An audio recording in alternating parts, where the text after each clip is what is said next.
Hey everybody, I'm Greg and welcome to the next page of Field Notes. Today I'm going to talk about what I've noticed about some of my gear, and that is I've got fly fishing stickers on my guitars and I've got music stickers on my fly fishing gear. So today I want to talk a little bit about the crossover with music and fly fishing and why I think it exists. And then I got a little song at the end called Rainbow Trout, and I got a snippet of that I'll put at the end. So stick around for that. But I first just want to talk about this overlap, because I see it a lot, and it's interesting because I know so many fly fishermen and so many musicians, and I know a lot of them that do both. And even if they're not fly fishermen exactly, they're just fishermen and outdoorsmen. Seems like there's a crossover, and I was trying to figure out why that might be and what the connection is. And one thing I could think of is flow. There's a book called Flow. I'll put a link to it in the description, but it talks a lot about that state of mind where your brain is producing, I believe it's beta waves. And things like activities like fishing and music both put your mind in this flow state.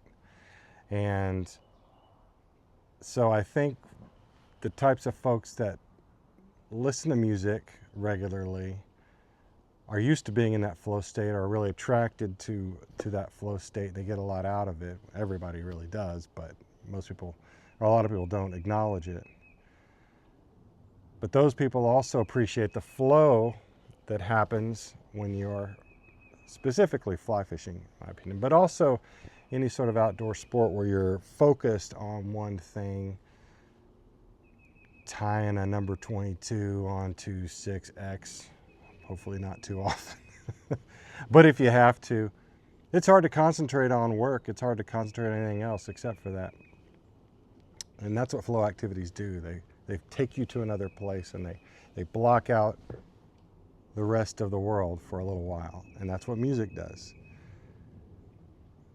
I've seen a lot of pro musicians, actually. Some of them, I'm not going to drop a lot of names, but a friend of mine, Alvin Dedeaux, for one, at All Water Guides. I met him. We were musicians together under the same management company. And I was, I believe, in college or during college, 18, 19, 20. So Alvin was a little older. Their band was a little better. But he started fly fishing and working at the fly shop in downtown Austin, and we just connected that way too. And now I see him on the river, where I used to see him on stage and in the office, the music office. So that was kind of my first clue.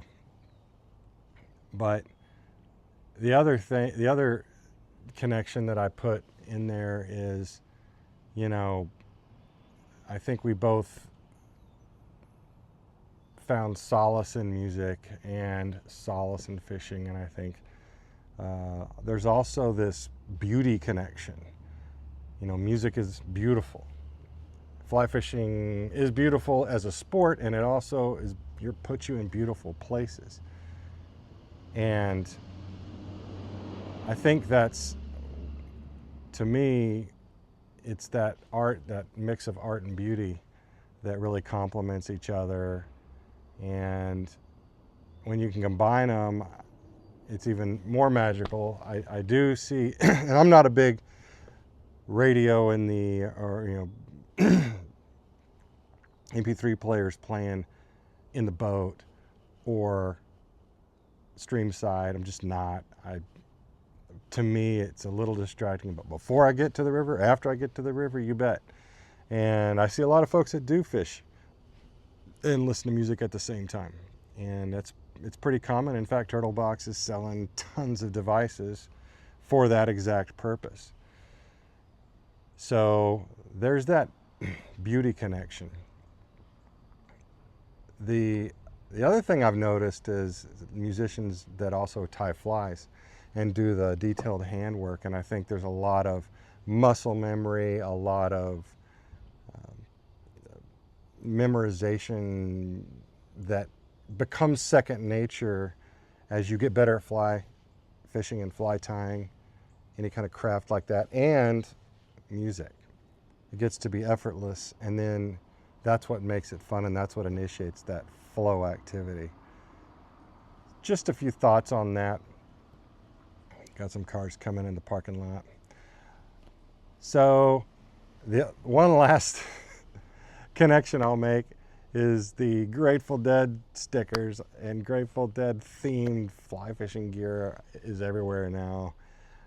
Reels from Abel, and I think my cousin has a big giant Deadhead sticker on the front of his adipose, and every time he gets a new one he puts another sticker on it.